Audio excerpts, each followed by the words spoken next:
Praise lord దేవనామానికి మహిమ కలుగును గాక.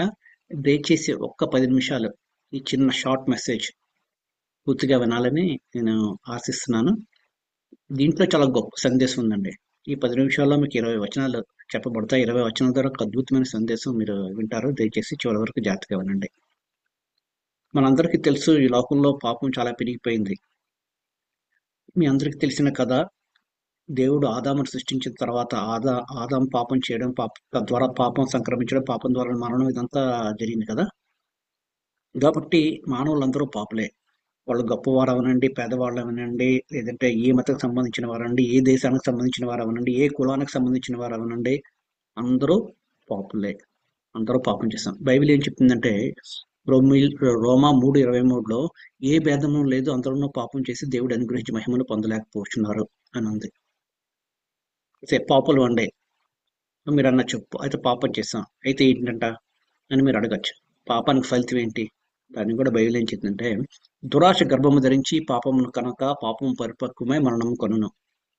అదేవిధంగా రోమ 6:23 ఏమంటే, ఏలయనగా పాపానికి జీతము మరణము, అయితే దేవుని కృపావరము క్రీస్తు యేసునందు నిత్య జీవము. పాపానికి ఫలితం ఏంటంటే మరణం అండి. కాబట్టి ప్రతి మానవుడు చనిపోతాడు. మరి చనిపోయిన వాళ్ళు పాపంతో చనిపోతే కన్నా వాళ్ళు నిత్య నరకం, నిత్య మరణం అనుభవిస్తూ ఉంటారు. అది చాలా ఘోరమైన మరి పనిష్మెంట్ అండి. కాబట్టి దేవుడు ఒక ప్రణాళిక వేశాడండి. చాలా మంది రక్షణ అంటే ఏమనుకుంటారంటే, కొత్త నిబంధనల రక్షణ, పాప క్షమాపణ అని ఉంటుంది అనుకుంటారు. కానీ రక్షణ అనేది ముందు నుంచి ఉందండి. విశ్వాసం ద్వారా ఎవరైతే నిజ దేవుని నమ్ముకుంటారో వాళ్ళందరికీ రక్షణ ఉంది. సో పాత నిబంధనలో యెషయా 59:1లో ఏముంటుందంటే, దేవుడు ఏమని పిలిపిస్తున్నాడంటే, రక్షింప నేరకిండినట్లు యెహోవా హస్తము కురుచు కాలేదు, విననేరకిండినట్లు ఆయన చెవులు మందము కాలేదు, మీ దోషములు మీకును మీ దేవునికి అడ్డముగా వచ్చును అని చాలా స్పష్టంగా పాత నిబంధనలో చెప్పాడు. మరి కొత్త నిబంధనలో దేవుడు ఏమని పిలిపిస్తున్నాడు? మత్తయి సువార్త 11:28లో యేసుప్రభువు స్వయంగా ఏమని పిలిపిస్తున్నారంటే, ప్రయాసపడి భారం మోచిన సమస్త జనులారా నా యొద్దకు రండి, నేను మీకు విశ్రాంతి కలుగజేతును అన్నాడు. సరే, దేవుడు పిలిచాడు. మరి పాప క్షమాపణ ఎలా జరుగుతుంది? చూడండి, ఈ ప్రపంచంలో అన్ని మతాల్లోని, తర్వాత ట్రైబల్ మతాల్లోని, తర్వాత స్టార్టింగ్ లో హిందూ మతం, అన్ని మతాల్లో కూడా, యోధ మతంలో, అన్ని మతాల్లో కూడా పాపానికి క్షమాపణ రక్తం చిందింపబడాలి. పాపాన్ని బట్టి కొన్ని బలులు అర్పిస్తూ ఉంటారు. పక్షులు, జంతువులు, గొర్రెలు, మేకలు, ఎద్దులు, ఇలాగా ఆ, బలులు అర్పించారు పాప క్షమాపణ.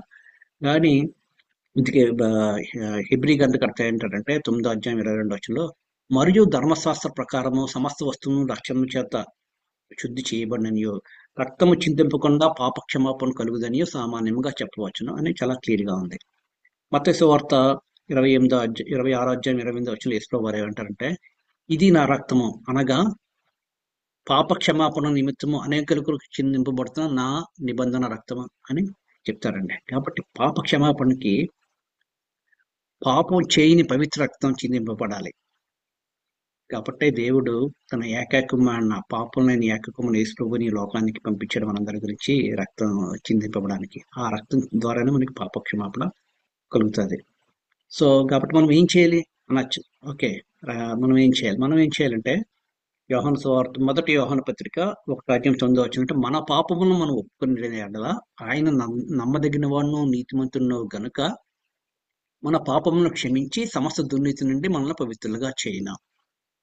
ఏం లేదండి, సింపుల్ గా పశ్చాత్తాపడి మన పాపాలని దేవుని దగ్గర ఒప్పుకుంటే, దేవుడు నమ్మదగిన వాడు, నీతిమంతుడు కనుక మన పాపాలను క్షమిస్తాడండి. క్షమించి మనల్ని పవిత్రులుగా చేస్తాడు. తర్వాత రోమా 3:24 ఏముందంటే, కాబట్టి నమ్మువారు ఆయన కృప చేతన క్రీస్తు యేసునందుల విమోచన ద్వారా ఉచితముగా నీతిమంతులను తేలిపరుచున్నారు. మనం గొప్పతనం ఏం లేదండి, మనం ఏదో గొప్ప గొప్ప పనులు చేసి అది చేయాలని లేదు. నిజంగా పాపం పడితే దేవుడే మనకి ఆ పరిశుద్ధాత్మ దేవుని చేత మనకి రూపు చూపించి మనల్ని ఒప్పింపు చేసినప్పుడు, మన పరిశుద్ధాత్మ దేవుని తలంపుకు లోబడి మన పాపాలను మనం ఒప్పుకుంటే దేవుడు ఖచ్చితంగా మనకి రక్షణ దయచేస్తాడు. మొదటి యోహాను పత్రిక 1:12 చక్కటి మాట వాగ్దానం దేవుడు ఇస్తున్నాడండి. తన్ను ఎందరూ వారికి అందరంగా తన నామందు విశ్వాసం ఇచ్చిన వారికి దేవుని పిల్లలగుటకు ఆయన అధికారం అనుగ్రహించాను. చూసారా, ఎవరైతే యేసుప్రభుని అంగీకరిస్తారో, యేసుప్రభు నిజమైన నా గురించి చనిపోయాడని, లోకానికి వచ్చాడని విశ్వసిస్తారో వాళ్ళందరూ మనం దేవుని పిల్లలు అండి. ఇప్పుడు మనం ఎవరండి? దేవుని పిల్లలు. ఎంత గొప్ప భాగ్యాన్ని దేవుడు ఇచ్చాడండి.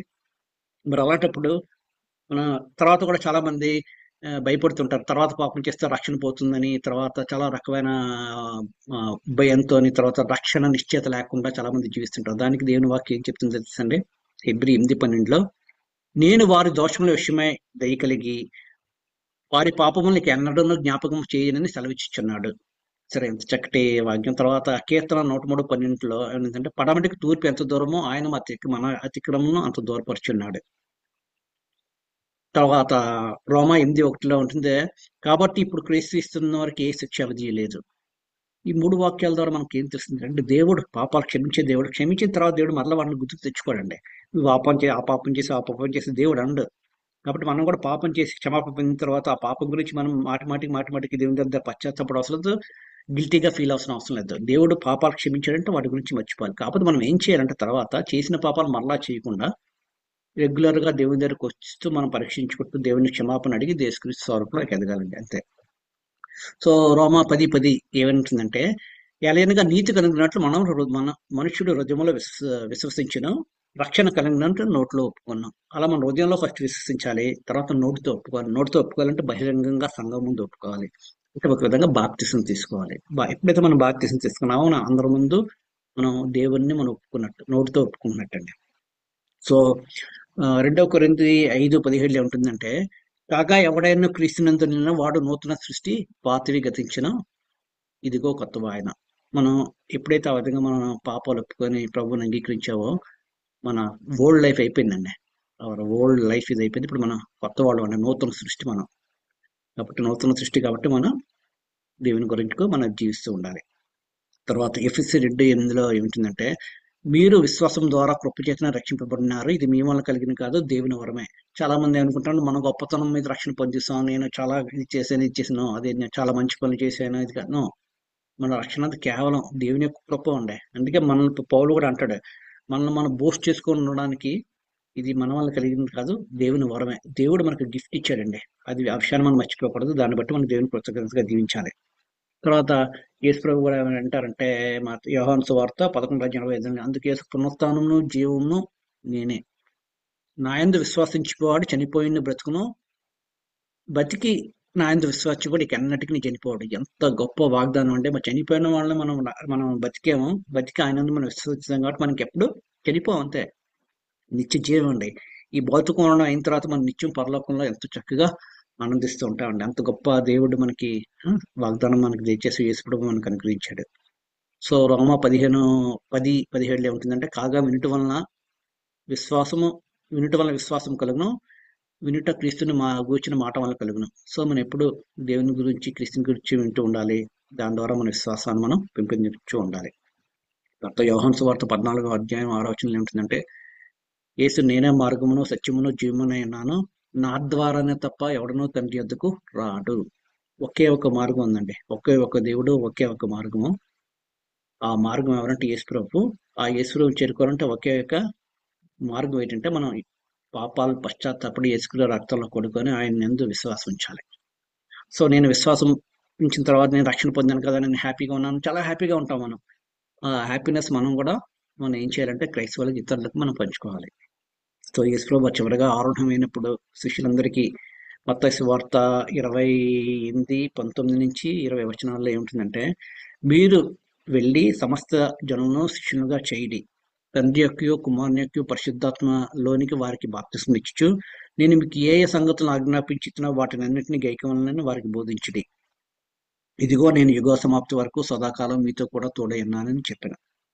కాబట్టి అటువంటి గొప్ప దేవుడు మనకు తోడుగా ఉంటున్నాడు. కాబట్టి మనం ఈ లోకంలో మనకు ఉన్న బాధ్యత ఏంటంటే ఆఫ్ కోర్స్ ఈ లోకంలో జీవిస్తూ దేవుడు మనకి ఏ పనులు అప్పచెప్పాడో అంటే మన ఉద్యోగాలు మనం ఏదైతే మనం అది చేసుకుంటూ ఈ లోకంలో జీవిస్తూ మనం చేయాల్సిన బాధ్యత, సువార్త చెప్పవలసిన బాధ్యత, శిష్యులుగా చేయవలసిన బాధ్యత అండి. సువార్త చెప్పడమే కాదు, శిష్యులుగా చేయండి. కాబట్టి మనం అందరం మన శిష్యులుగా చేయాలి. మన పిల్లలను కూడా యేసు శిష్యులుగా చేయాలి.